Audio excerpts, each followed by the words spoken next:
শেখ হাসিনার ফুফাতো ভাই আবুল হাসনাতের বিরুদ্ধে দুদক মামলা করেছে।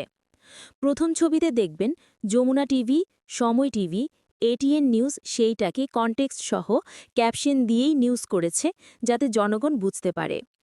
সে আবুল হাসনাত নামেই বেশি পরিচিত ছিল এবং হাসনাত আবদুল্লাহ নামে আরেকজন রাজনীতিবিদ আছেন বিধায় তার নাম বলা হয়েছে আবুল হাসনাত বা আবুল হাসনাত আবদুল্লাহ। বাকি নিউজগুলোর ক্যাপশন বা ফটোকার্ড দেখেন।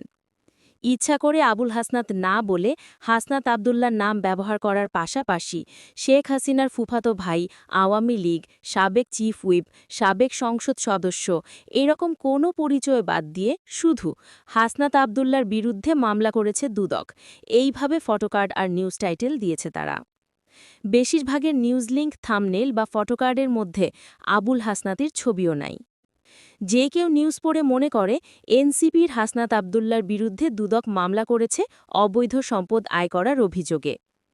কালবেলা অনলাইন প্রথমে একই কাজ করেছিল ফেসবুক পোস্টে, পরে ক্যাপশন চেঞ্জ করেছে, যেটা রেডিট হিস্ট্রি আপনারা দেখতে পারবেন।